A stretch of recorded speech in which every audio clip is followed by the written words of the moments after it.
మీరెవరూ దయచేసి చర్చికి వెళ్ళకండి. చట్టపరంగా వాడు ఎక్కడి నుంచో కిల్లంపూడి నుంచి వచ్చి చర్చి కట్టాల్సిన పని ఏంటి? ఇక్కడ మీరంతా మొబైల్ పనులకు పోతారు, కంపుకి తిరిగి భోజనాలని అదని ఇదని మన సంస్కృతిని నాశనం చేయడానికి. కిల్లంపూడి గ్రామం నుంచి ఇన్ని లక్షల రూపాయలు పెట్టేది కట్టాడంటే ఎంత డబ్బు అవుతుందో చూసుకోండి. మనం గుడి కట్టుకుని హనుమంతుడిని కట్టుకుందంటే మనకు దిక్కులేదు. మనకి ఎవరిని అడిగినా మనకు దాతలు మనకు లేరు. ఒక విగ్రహం ఇచ్చిన వాళ్ళు లేడు, గుడి కట్టిన నాదులే లేడు మనకి. ఇక్కడ మనకు తెలిసిన పెద్దల్లో ఎవరినో అడిగినా సరే ఇక్కడ మాత్రం గుడి కడదాం. మీరందరూ కూడా గ్రామస్తులందరూ కూడా సహకరించండి. హిందుత్వాన్ని, రాముడిని, కృష్ణుడిని, శివుడిని పూజించుకోండి, కానీ అటు ఎట్టి పరిస్థితులు వెళ్ళకండి. ఇప్పుడు అన్నీ మనం ఇంతమంది మొన్నమని నేను కొట్టేసి తిట్టే పని మనకు లేదు. ఎందుకు?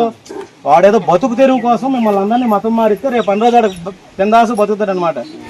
ఆదివారం దశమ భాగాల కోసం ఎక్కడి నుంచో వచ్చి ఇక్కడ కట్టాడు. ఇక్కడ ఊరందరూ కలిసి మీకు ఉండక మంచి ఇల్లు లేదు కదయ్యా, ఎటువంటిది కట్టుకున్నాడు చూడండి మీకు అర్థమవుతుంది.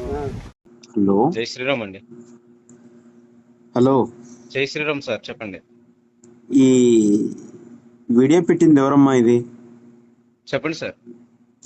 వీడియో ఒకళ్ళు పెట్టారు, ఇది వీడియో మీరేనా మాట్లాడేది? చెప్పండి, సమస్య ఏంటో చెప్పండి సార్. ఇది ఒక వీడియోలో ఎక్కడో అడవిలో ఉంటున్న గిరిజన ప్రజలను కూడా మతం మారుస్తున్న పాస్టర్లు హనుమంతులని మీ నెంబర్ పెట్టారు. ఓకే అండి. ఎక్కడి నుంచి మాట్లాడుతున్నారు? చెప్పండి సార్, మీరు ఎవరు, ఎక్కడి నుంచి కాల్ చేశారు, దేనికి కాల్ చేశారు? నేను ఆదర్ల రవి. Okay sir. తెలుసునా? నేను తెలియదు sir. Adarla Ravi, Banjara Hills road number 12 MLA కాలనీలో ఉంటాను నేను. Okay sir. Okay sir. నేను క్రైస్తవుని. Okay sir. అది ఆ వీడియోలో మాట్లాడుతున్న వ్యక్తి ఎవరు? తెల్ల షర్ట్ వేసుకొని పైన ఎర్రకండ వేసుకున్నాడు. అవును సార్, నేనే సార్. బ్రదర్, ఇప్పుడు వాళ్ళు గిరిజనులు. అవును సార్. మరి వాళ్ళు ఉంటారు, అడవిలో ఉంటారు, వాళ్ళు వీలైతే నమ్ముకుంటారు యేసుప్రభుని, లేకపోతే నమ్ముకోరు. ఇది మతం అనేది, ఒక దేవుడు అనేది వ్యక్తిగతం కదా. మీరు ఎందుకో నమ్ముకోవద్దని చెప్తున్నారు వాళ్ళ దగ్గరికి వెళ్ళి ముందే. ఎవరు సార్? మీరు ముందే ఇట్లా క్రైస్తవుడు వాడెవడు వచ్చి చర్చి కడుతున్నాడు, అవును సార్, వాడికి ఫైర్ నుంచి వెళ్ళి ఫుల్ డబ్బులు వస్తున్నాయి అవును సార్, అని ఆ ప్రజలతో చెప్పుకుంటూ మీరు వీడియోలో మాట్లాడారు. అవును సార్, అవును సార్. పైనుంచి ఎక్కడికి వెళ్ళి వస్తున్నాయి డబ్బులు మీకు ఏమైనా తెలుసునా? మరి అంత లోపలికి కనీసం వెహికల్ తో కూడా వెళ్ళలేము, అంత పెద్ద చర్చ ఎలా కట్టారు సార్? ఇప్పుడు ఒక విషయం అండి, చెప్పండి సార్. భారతదేశంలో చర్చిలు ఎక్కువ ఉన్నాయా, గుడులు ఎక్కువ ఉన్నాయా? హిందూ దేవాలయాలు గుడులు ఎక్కువ ఉంటాయి సార్. అందరూ మీరు కూడా హిందువే కదా? నేనా? మీరు అన్నట్టు నేను ఒకప్పుడు హిందువే. ఒకప్పుడు కాదు, ఇప్పుడు కూడా హిందువే, రికార్డు పూర్వకంగా హిందువే కదా. ఏదో మతం మారారు తప్పితే హిందుత్వాన్ని వదులుకోలే కదా. అంటే ఇలా హిందుత్వాన్ని వదులుకోలేదంటే ఎలా?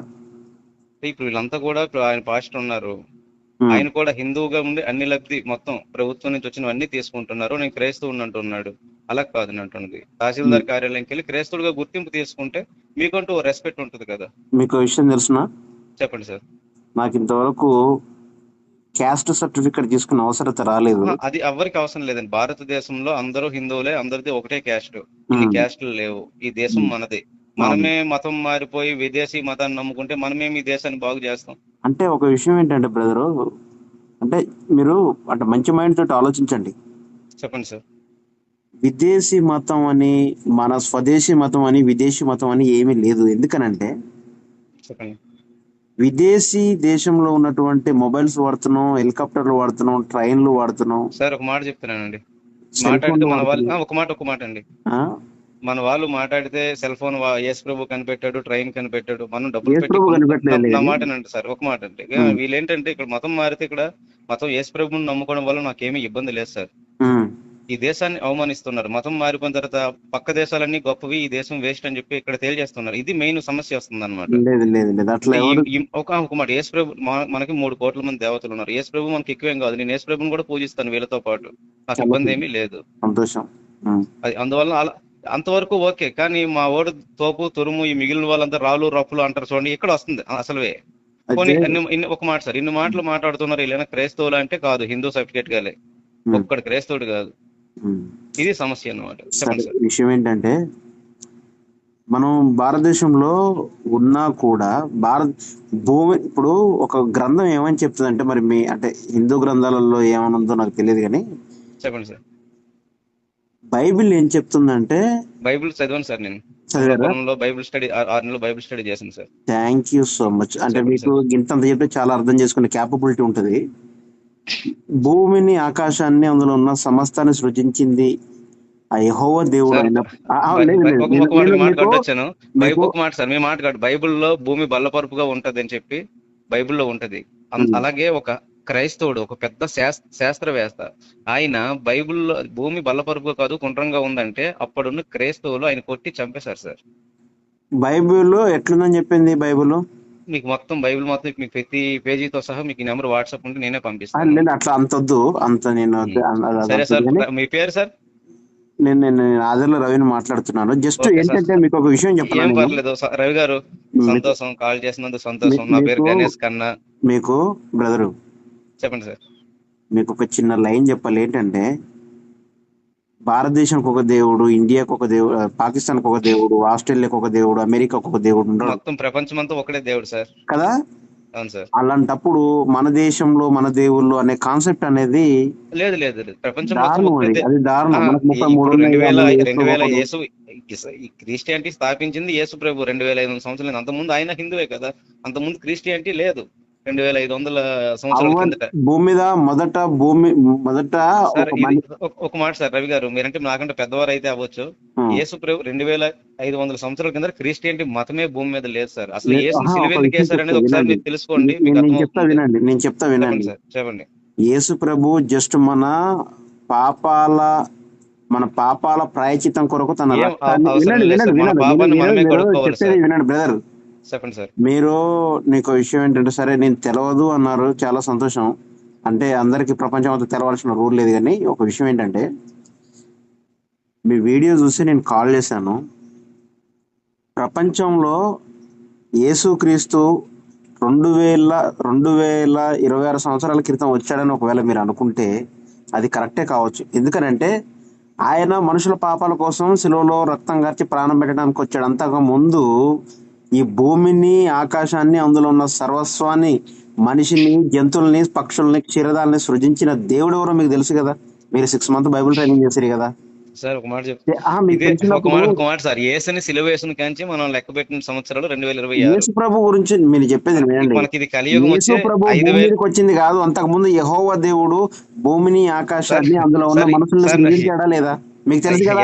అదంతా కట్టుగా సార్, మీకు తెలుసు, నాకు తెలుసు. మీకు విషయం చెప్పనా? చెప్పండి. బైబిల్ తప్ప ప్రపంచ వ్యాప్తంగా ఏ గ్రంథం తీసుకున్నా that is the fabricated story brother. Sir అవన్నీ కల్పనా కథలు. బైబిల్ కాపీ పేస్ట్ చేసుకున్నారు. ఒక మాట అండి, మీ పేరేంటి?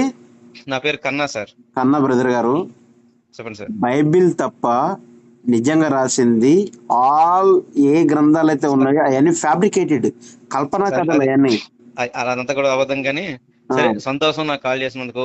అయితే నేనేమంటానంటే, ఇక్కడ క్రిస్టియానిటీగా వెళ్ళడం తప్పు లేదు. ఎవరికి నచ్చిన మతం వాళ్ళు స్వీకరించండి, ఏం ప్రాబ్లం లేదు. కానీ ఏంటంటే అదే స్వీకరించేటప్పుడు ఫ్యామిలీతో సహా వెళ్ళి తహసీల్దార్ వారి కార్యాలయంకి వెళ్ళి క్రైస్తవులు మత ప్రచారం చేస్తారు. క్రైస్తవులు ఇప్పుడు సమస్య బలవంతపు మత మార్పిడి చేస్తారు. మీ హిందువులంతా ఏమంటారంటే బలవంతపు మత మార్పిడి చేస్తారు. ఇప్పుడు ఎందుకు మన ఇద్దరికి సమస్య ఒకటి, మతం అనే దాని వల్ల సమస్య. నేను హిందూ ఎలా అవుతానో మీరు చెప్పగలరా? మీరు హిందువే సార్, క్రైస్తవులు ఎలా అవుతారు? రవి గారు ఆ పేరు, సూర్యుడు యొక్క పేరు పెట్టుకున్నారు, మీరు క్రైస్తవులు ఎలా అవుతారు సార్? సూర్యుడు దేవుడు కాదు బ్రదర్. వినండి, దేవుడు సృజించిన వస్తువులలో, మానవుల కొరకు సృజించిన వస్తువులలో సూర్యుడు ఒకడు. వినాలి మీరు జ్ఞానాన్ని చెప్పేటప్పుడు.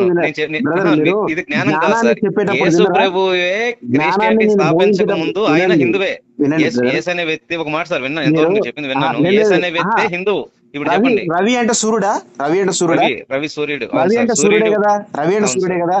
అవును సార్. సూర్యుడు అంటే అది ఎవరు? అది మీదే. నేను హిందూని అయితేనా? సూర్యుడు అయినంత మాత్రం హిందూ అయితేనా? ఎట్లా మరి?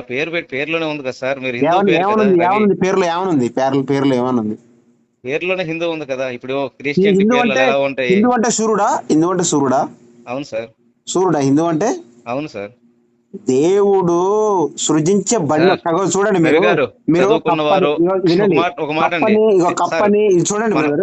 కప్పని, ఎలకని, పందిని, పందికొక్కుని, బల్లిని, పావుని, ఆ యాప మండలిని, వీటన్నిటిని, ప్రతిదాన్ని, నీరుని, నిప్పుని, నింగిని, గాలిని, ఆకాశాన్ని మొత్తాన్ని మీరు దేవుళ్ళని చేసేసారు. దేవుళ్ళు ఇన్ని దేవుళ్ళు ఏం లేవు. దేవుడు ఒక్కడే, దేవుడు ఒక్కడే. నేనేమంటున్నాను ఇవన్నీ దేవుడు సృష్టించిన మూడు సృజించిన కోట్ల వాడు, మంది దేవతల్లో యేసు కూడా సృజించిన వాడు ఒకరని చెప్తున్నాను కదా. నేను దేవుడు కాదనట్లేదు కదా. నెక్స్ట్ బైబిల్లో ఎక్కడైనా సరే నేను దేవుడిని నేను రాసి పెట్టుకుందా? కాదు బ్రదర్, మాట సృజించిన వాడు సమాధానం దేవుడు. చెప్పండి.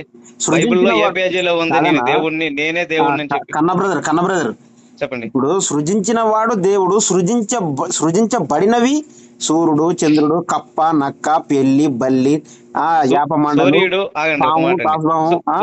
నాగపాము, నాగేంద్రుడు. మాట వింటారా? ఒక మాట వింటారా? చెప్పండి. సూర్యుడు పుట్టి ఎన్ని సంవత్సరాలు అయింది? సూర్యుడు ఇన్ ద బిగినింగ్ దేవుడు యెహోవా దేవుడు ఏ రోజైతే వినండి బ్రదరు, మీకు కావాలనంటే ఆది కాండం 1వ అధ్యాయం 1-2-3 ఒక విషయం చెప్తా బ్రదరు, మీకు ఒక విషయం చెప్పనా? దేశానికి ఒక దేవుడు అయితే, మీకు ఒక 3-4 క్లారిటీలు ఇస్తా. దేశానికి ఒక దేవుడు ఉండడు. ఒకటి, ప్రపంచమంతా ఒకటే దేవుడు, ఆయనే యెహోవా. ఆయన యెహోవా.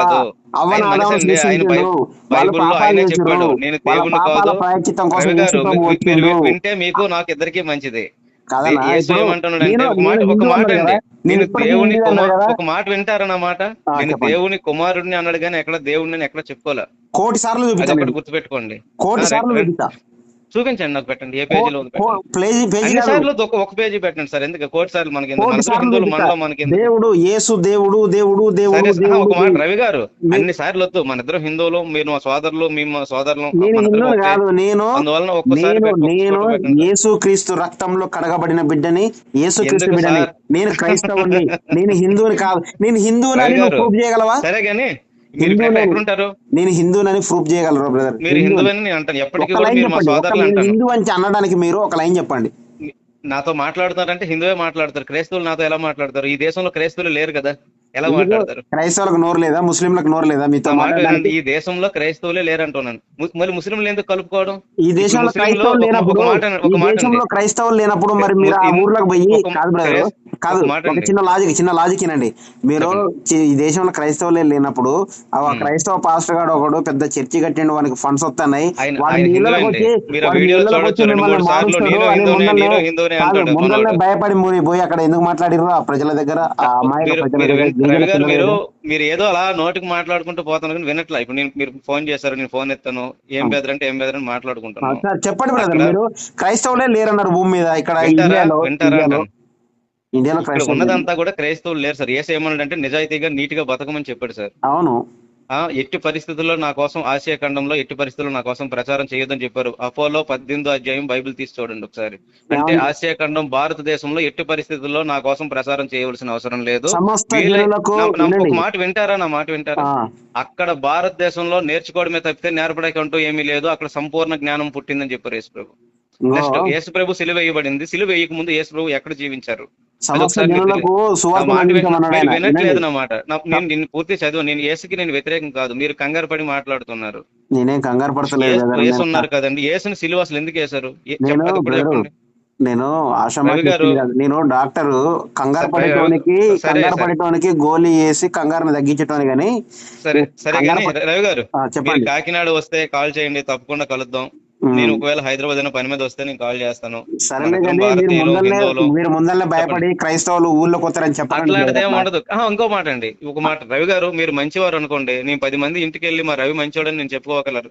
రవి ఎలాంటి వ్యక్తో నాకు తెలుసు. నాకు సంపూర్ణంగా నేను మద్దతు ఇస్తాను. మీరు అనుకున్న దాన్ని గెలిపియాలనుకుంటారు కానీ నిజాన్ని గెలిపేటట్లేదు. ఎందుకు సార్ నన్ను అర్థం చేసుకునే ప్రయత్నం ఎందుకు చేయట్లేదు? నా మాటగా పూర్తిగా వింటే కదా.